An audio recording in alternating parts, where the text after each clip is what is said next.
Барлықтарыңызға сәлем, сіздермен мен Аяжан, және біздің бүгін өтетін тақырыбымыз бұл заттардың агрегаттық күйі. Жалпы заттардың агрегаттық күйі дегеніміз ол не, иә?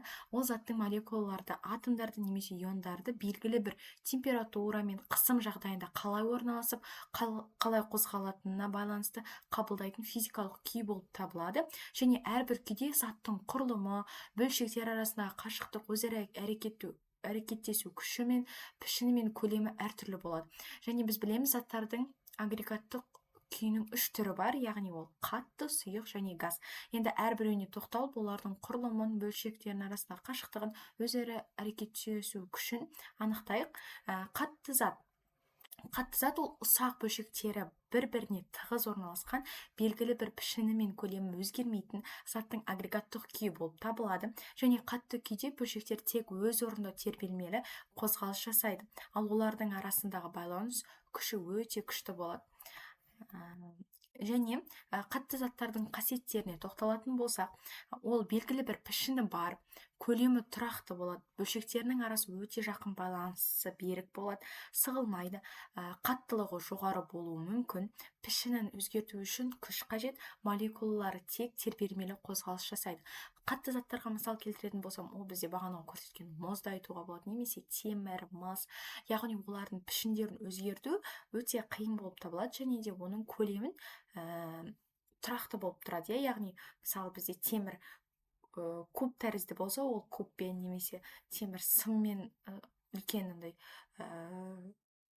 үлкен диаметрлі сыммен болса, оның да көлемі тұрақты болады, және де оны белгілі пішінге сығу немесе жазу ол қиындық соғады, себебі олардың бөлшектері өзара жақын, тығыз орналасады. Және келесі бізде агрегаттық күй бұл сұйық зат. Бөлшектері бір-біріне жақын орналасқанымен қатты заттағыдай берік байланыспаған. Яғни сондықтан пішіні тұрақсыз, бірақ көлемі тұрақты болатын заттың агрегаттық күйі. Сұйық күйде молекулалар өзара сығу арқылы еркін қозғалады. Яғни бұл жерде бізде сұйық зат ол қатты зат сияқты берік байланыспайды, бірақ та олардың бөлшектері қатты зат сияқты жақын орналасқан. Енді оның қасиеттеріне тоқталатын болсақ, сұйық заттың қасиеттері ол біріншісі пішіні тұрақсыз болады, көлемі тұрақты болады, бөлшектері бір-біріне жақын, бірақ еркін қозғалады. Төртіншісі ағады, бір жерден екінші жеріне оңай қозғалады. Бесіншісі сығылмайды, беттік керілу қасиеті бар, және тұтқырлығы болады. Яғни сұйық зат темірмен салыстырсақ, оның пішіні тұрақсыз. Неге? Себебі оны біз қандай ыдысқа салсақ та, оның пішіні өзгере береді. Ал көлемі оның тұрақты болады. Қанша біз көлемде су немесе қандай да бір сұйықты қалатын болсақ, оның көлемі тұрақты болады деген сияқты. Келесі бізде агрегаттық күйдің бір түрі ол газ. Газ бөлшектері бір-біріне өте алыс орналасқан, байланысы әлсіз, сондықтан пішіні де көлемі де тұрақты емес агрегаттық күй. Газ молекулалары еркін әрі жылдам қозғалады. Яғни ол бізде ауада көбінесе таралады, яғни бізде бөлшектері бір-біріне өте алыс орналасады, себебі олар жан-жақта таралып жүреді. Сол себепті оның пішіні де, көлемі де әртүрлі болуы мүмкін. Енді оның қасиеттеріне тоқталатын болсақ, жалпы газдардың қасиеттерінің бірі ол пішіні де, көлемі де тұрақсыз болады. Қандай көлемге түссе, соның пішіні түгел толтырылады, жаңағы айтып кеткенімдей. Және бөлшектері тым алшақ орналасқан, аралары үлкен, байланысы әлсіз болады. Яғни ол қанша ара қашықтықта орналасқанын, қанша жерде орналасқан білмегендіктен, оның аралары үлкен және байланысы да әлсіз болады. Өте жақсы сығылады, және газдарды қысыммен оңай қысып, көлемін азайтуға болады. Яғни қатты заттар сияқты оны көлемін сыға алмайды емес, сығалады екенбіз. Және еркін және жылдам қозғалады, молекулалар жан-жаққа жоғары жылдамдықпен қозғалады. Сосын таралып кетеді, диффузия, яғни газдар кез келген кеңістікте тез араласып таралып кетеді. Мысалы, көбінесе газдарға осындай мысал келтіреміз, яғни ол біздің иіссуымыз, яғни оны біз сепкен кезде диффузия болады, яғни ол жан-жақты таралып кетеді. Оның газдың таралу қасиеті болады сол кезде. Және тығыздығы өте төмен, сұйық пен қаттыдан жеңіл болады. Енді сіздерге балқу мен кристалдану процесін айтып кетсем, балқу бұл біздің заттың балқу температурасында қатты күйден сұйық күйге өтуі. Яғни қатты заттардың балқи бастаған температурасын балқу температурасы деп атайды, және ол бізде 0 градусқа тең. Яғни мысалы балқу дегеніміз мұздың суға айналуы, яғни оның балқуы дейміз, 0 градуста ол балқиды, ериді яғни. Және де қатаю немесе кристалдану. Заттың қатаю температурасында сұйық күйден қатты күйге өтуі зат кристалдана бастаған температура кристалдану температурасы деп аталады екен. Енді кристалл дене қандай температурада балқыса, нақ сондай температурада қатаяды. Яғни жаңағы көргеніміздей 0 градуста ол балқыса, 0 градуста ол қатаюы мүмкін. Және балқу және қатаю процестері толық аяқталғанша балқу температурасы өзгермей тұрақты сақталады. Және біздің бұл графикте сіздер мұздың балқу, яғни содан кейін бір қалыпты, яғни мына жерде бізде мұзымыз, яғни балқиды 0-ге дейін, сосын еріп тұрады тұрақты БЦ-да. ЦД-дан кейін ол бізде қайнау процесі болады. ДЕ-де бізде ол уже су процесі, және ЕФ-те ол бізде уже тұрақты бір температураны алады, және де ФК-да ол бізде уже қатаяды екен. Келесі бізде меншікті балқу жылуы. Жалпы меншікті балқу жылуы деп кристалл заттың бір өлшем массасын балқу температурасына балқыту жұмсалатын жылудың мөлшерін айтады. Ол халықаралық бірліктер жүйесінде меншікті балқу жылуы джоуль бөлінген килограмм бірлігімен өлшенеді. Яғни бұл жерде бізде формула лямбда тең Q бөлінген М. Q дегеніміз жылу мөлшері, ал М дегеніміз бұл жерде дене массасы. Q жылу мөлшерінің өлшем бірлігі джоуль болып табылады, ал дене массасының өлшем бірлігі килограмм. Сонда меншікті балқу жылуының халықаралық бірліктер жүйесіндегі меншікті жылуы джоуль бөлінген килограмм болып табылады. Енді булану мен конденсация. Булану сұйықтың буға айналу құбылысы. Буланудың екі тәсілі бар, кебу және қайнау. Яғни кебу сұйықтың беткі қабаттарының булануы. Бұл тәсіл температурадан бөлек сұйық бетінің ауданына желге, сұйық түріне тәуелді. Кебу кез келген температурада жүре береді. Яғни мысалы бізде үстел бетінде немесе қандай да бір біз тамақ істеп жатқан кезде білесіздер, біздің крышкамызда, яғни булану процесі болады, және булану әсерінен крышкамыз суланады, және сол жердегі кебу процесін айта аламыз. Және жаңағы столдың үстінде тұрған қандай да бір судың кебу процесі болады. Ал қайнау ол қандай да бір температурада 100 градустан бастап суымыз қайнай бастайды, ол сол кезде қайнау процесі болады. Конденсация будан сұйыққа айналу құбылысы. Яғни мысалы жазды күні таңда шықтың пайда болуы конденсация түсіндіруге болады. Ауадағы су буы салқындағанда конденсацияланып, жапырақ пен шөп беттеріне ұсақ су тамшылары болып түседі. Жаңағы мен айтып кеткен тамақ істеген кезде крышкамыздың буланып, одан ол суға айналады ғой. Осындай кішкентай суларға айналады. Дәл солай жапырақта да, яғни жазды күні таңда осылай конденсация процесі болады екен. Ауадағы су бу салқындағанда конденсацияға айналып, жапырақтар мен шөптің арасында ұсақ су тамшылар болып қалады. Және бізде сублимация және десублимация деген ұғымдар бар. Сублимация дегеніміз заттың қатты күйден сұйық күйге өтпей, бірден газ күйіне айналу. Бұл процесс қыздыру немесе қысымды төмендету кезінде жүреді. Яғни сублимация дегеніміз ол заттың бірден газ күйіне өтуі. Оны біз қалай айтамыз? Мысалы, мұздың еріген кезде мұзды қайнататын болсақ, яғни ол сразу газ түрінде қайнап сублимацияға айналу айтамыз. Ал десублимация дегеніміз заттың газ күйінен сұйық күйге өтпей, бірден қатты күйге айналу. Бұл жерде көріп тұрғандарыңыздай, мысалы, қысты күні міне көріп тұрғаныңыздай терезедегі қыраулар тұрып қалады ғой, соларды айтсақ болады.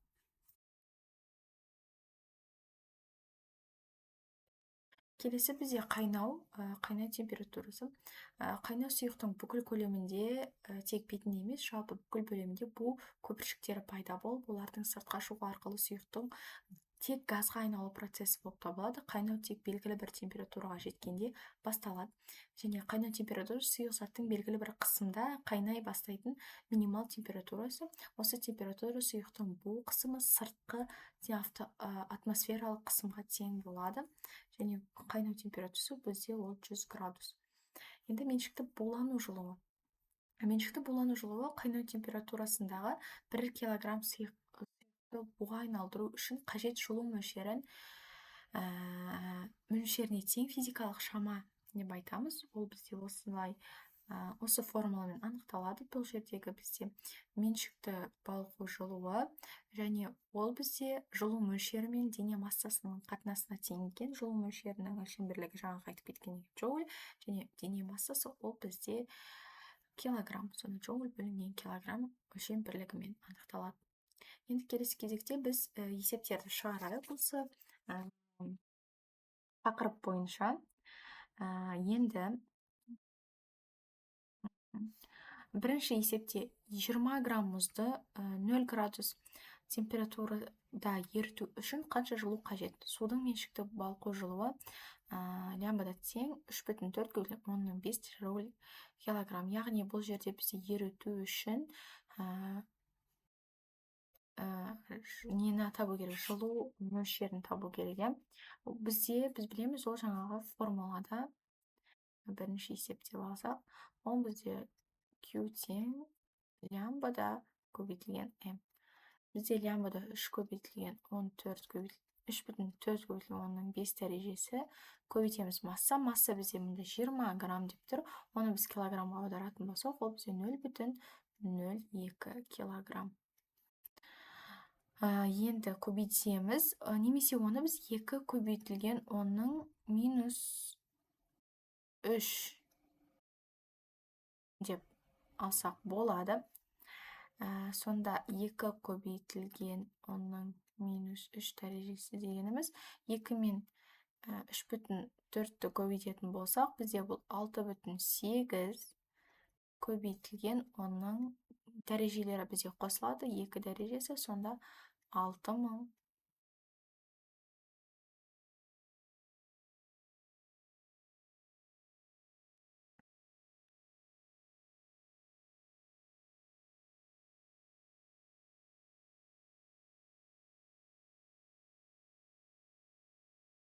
Мына жерде бізде грамм 10-ның минус 3 болса,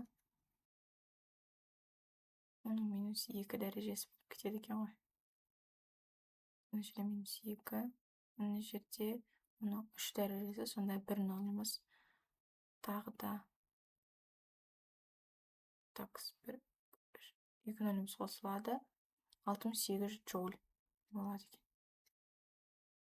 Екінші есеп, 150 грамм мұзды ерітіп, одан кейін алынған суды толық буландыру үшін қанша энергия қажет?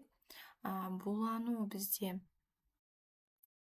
ең бірінші ерітеміз, содан кейін алынған суды толық буландыру үшін буландырамыз. Яғни еріту бізде формуласы, бұл бізде Q тең лямбда бөлінген бұл бізде Q 3,4 көбейтілген 10-ның 5 дәрежесі, 150 көбейтілген 10-ның минус 3. Мына жерде бізде 3,4 көбейтілген 150. Бұл жерде 10-ның 2 дәрежесі қалады. 5.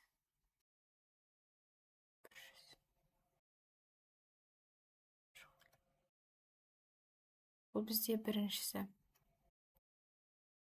Бұл емірші біз еріту процесі өтеді. Ал енді біріншісі ерттік. Енді кейін алынған суды толық буландыру керек. Буландыру бізде яғни қыздырамыз ғой. Қыздыру үшін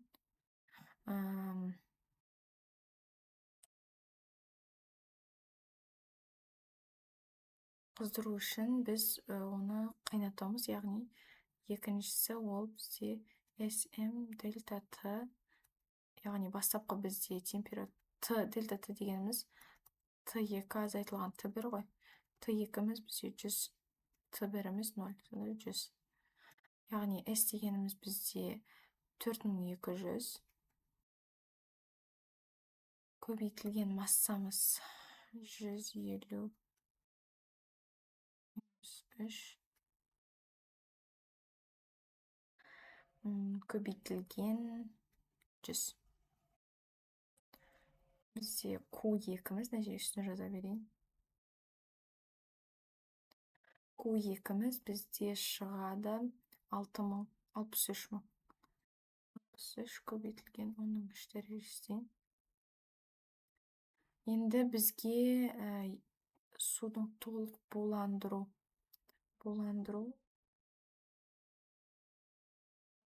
LM. L дегеніміз 2 көбейтілген 3. 10-ның 6 дәрежесіне, және массамыз 0,15-ге тең. Енді шығатыны 345. Енді жалпы энергия несін, жылу мөлшерін табатын болсақ, Q1, Q2, Q3-мізді қосамыз.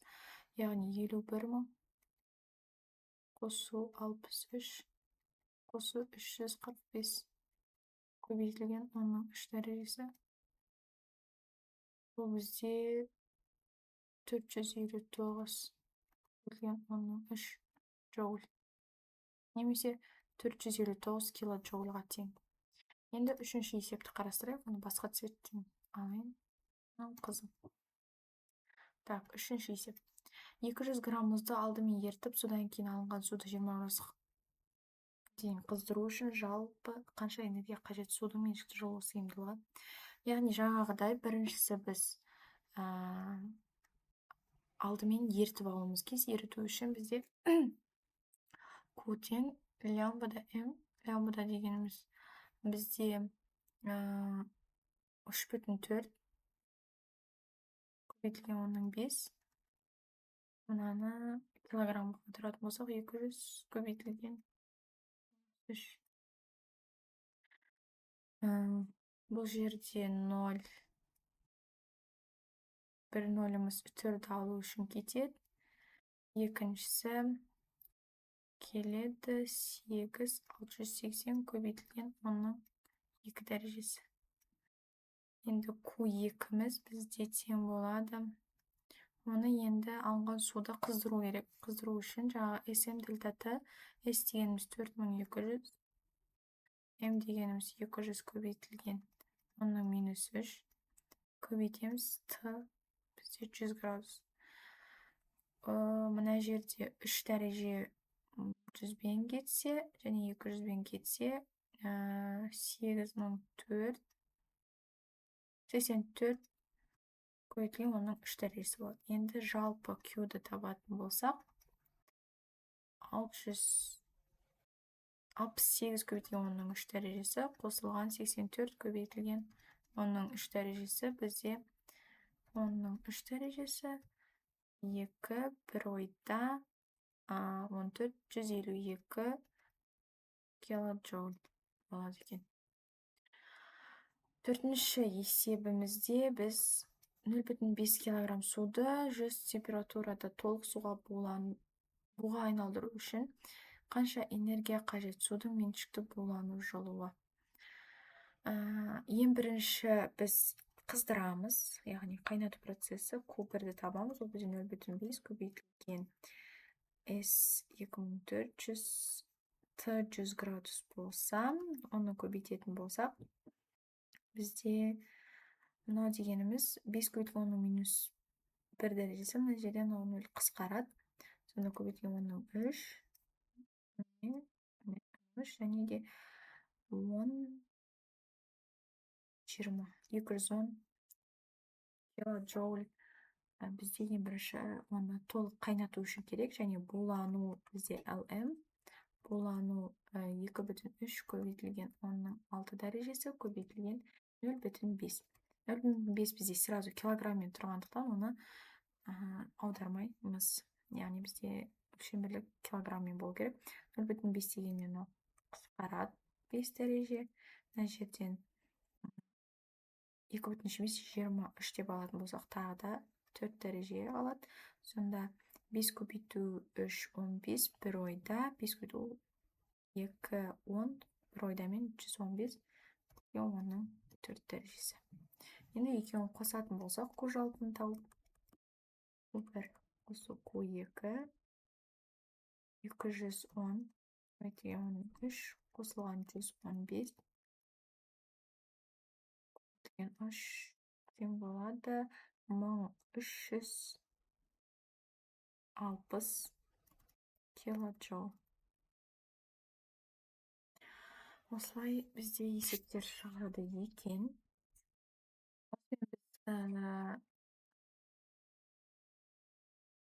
Заттардың агрегаттық күйі тақырыбын аяқтадық. Ол кезде біз олардың қандай неше түрі бар екенін, қатты, сұйық, көріп тұрғандарыңыздай газ түрлерін үйрендік, және балқу, кристалдану, сублимация, десублимацияның айырмашылығын, меншікті балқу жылуы, меншікті булану жылуы, сонымен бірге жаңа қайнау, қайнауған кезде жылу мөлшерін анықтаудың формуласын үйренген болатынбыз. Сіздерге бүгінгі тақырып түсінікті болды деген ойдамын. Назарларыңызға рахмет. Сұрақтарыңыз болса комментарийға жазсаңыздар болады. Сау болыңыздар.